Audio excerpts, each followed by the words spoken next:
What a time to be alive! Scientists are already predicting that in the next 2 to 3 years, most of us will speak and write like AI. Not just because we are using AI for almost everything, but also because AI is seriously influencing our language and writing choices.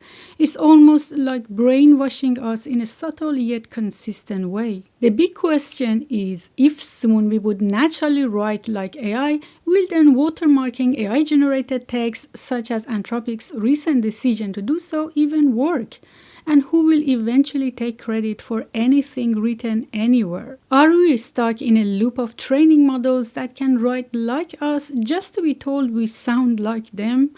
This is the strange story of a feedback loop where we are feeding AI and AI is feeding itself. So here is how it unfolds. Recently, Anthropic decided to watermark all its Claude-generated materials, including text and code. On August 2nd, 2026, every new Claude model started embedding an invisible watermark into everything it writes. And I mean everything. Whether it's a full essay, a translated paragraph, or even a quick grammar check. It actually works cleverer than you'd think. They are not going to insert some hidden characters or empty spaces here and there or bolting metadata onto a file. These new types of watermarking are directly baked into the words themselves as AI generates them. This boils down to how most language models generate text, one word at a time. Every time Claude picks the next word in a sentence, there are usually several good options sitting close together in probability. These are usually the synonyms of that word or contextually close words that can naturally replace the selected word without any significant change in the meaning. Using a secret key, Claude will quietly nudge that selection process, favoring certain word choices over others in a pattern only Anthropic can detect. It's the same basic idea behind Google's Synth ID. You'd never notice it reading the text, but run enough of it through a detector with the right key and the pattern shows up clearly. The most concerning part of this story is that a positive match doesn't tell you who wrote the content. It just tells you Claude touched it somewhere along the way, even if it was a light proofreading or grammar check. This creates a bizarre situation. Does it even matter if we want our own written text to be just proofread or corrected by Claude? On the legal side, this opens up a deadly debate. How can they even watermark a model that was originally trained by our data, our watermarked data? This wasn't Anthropic's idea in isolation. It's the EU's AI Act Article 50, which took effect on that exact same day, that requires AI providers to mark generated content so it can be detected as artificial. But despite the fact that translating and proofreading text were exempt from this EU Act, Anthropic decided to go ahead and apply this watermarking to literally everything Claude generates. Anthropic could have used that exemption, but they chose not to, and now we cannot opt out of it. So even if you need Claude's help with just one paragraph, there will be watermarks somehow in the choice of words already inserted in that paragraph. I know you think you're clever and you can just copy and paste that text into another chatbot and ask it to paraphrase it again. But this is not what I'm concerned about here. Even though this is a legit problem, meaning even if you've done all the heavy works of a project, now it can be detected as AI generated just because you decided Claude to give it a light spell check. And no, you're not the only one who's concerned. I've seen a report of a reputable conference, NeurIPS, running all its submitted papers through this type of AI detection software, and it marked over 18% of these papers as AI written, even the ones that were entirely written by humans. So the concern is legit and real, but there is something much deeper and nefarious than that you're missing. In order to understand how bad this situation could get us, let's first take a look at the natural features of human language and how quickly that's started to change. I have dedicated a decade of my life to analyzing linguistic features of human language and building statistical and language models around them. This gave me a unique advantage to naturally pick up on AI-generated language from the very first day ChatGPT became a thing, but it also gave me a perspective to how fast our natural language is evolving and getting closer to AI-generated language. Simply because we modeled LLMs on the back of human language, hundreds of thousands of naturally written and spoken human language samples. That's more than 100 billion words. So is it a coincidence that AI writes like human? Absolutely not. It's almost like we are stuck in a loop.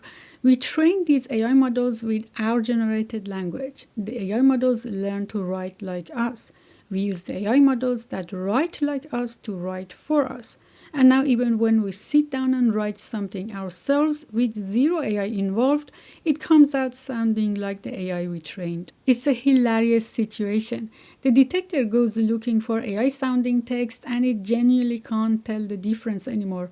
Not because we are hiding anything, because we've started sounding like the thing we built. But, and there is a great caveat here, machine-generated text has been greatly influenced by a specific type of preference. Why AI writing sounds the same regardless of which company built it, that's actually one of the more fascinating questions in this whole story. And it comes down to two things baked into how these models are built, not a shared writing style someone typed in on purpose. First is what I already explained about the basic mechanics. These models generate text one word at a time, always leaning toward whatever's statistically most likely to come next. That's a system that's mathematically built to favor the safe, predictable, and conventional choice over the strange or surprising one every single time by design. Second, and this is the bigger one, after the initial training, every major lab puts its model through a second stage called reinforcement learning from human feedback. Thousands of human raters read the model's outputs and score them, and the model learns to chase high scores. And what do you think the raters reliably reward across every single lab doing this? They favor the AI output that are helpful, polite, balanced, inoffensive, and safe. The downside to this is that strong opinions are scored as risky. So over millions of these tiny judgments, the model sands down anything unusual and converges on the middle of what's broadly considered acceptable, which it turns out is basically nobody's actual voice. That's why you can paste the same prompt into ChatGPT, Claude, and Gemini, three completely separate companies with different training runs, and get back three answers that read like they were written by triplets. This is not a coincidence. It's the predictable result of optimizing toward the same kind of reward over and over at every single lab. And it's already leaking back into us.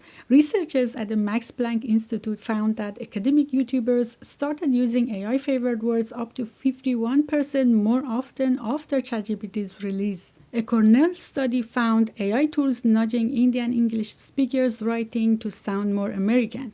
And Berkeley researchers found that chatbots default hard to standard American English and actually produce exaggerated caricature-like results when prompted in other English dialects. So as you see, if human and AI language are converging, watermarking a snapshot in time doesn't solve an eroding baseline problem. This is the story of a chain reaction that we couldn't reliably predict before.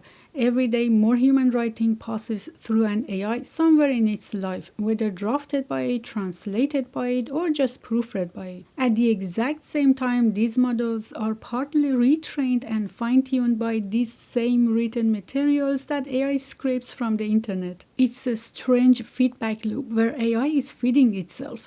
Labs say they're trying to filter AI-generated text back out of their training data. But filtering something out gets a lot harder once it's started to look almost identical to the human writing sitting right next to it. So you've got human writing drifting toward AI's patterns and AI's training data quietly absorbing more of that drifted human writing right back. Two moving targets closing the gap from both directions at the same time. And that's the actual problem with watermarking as a long-term fix. A watermark can only ever answer one question.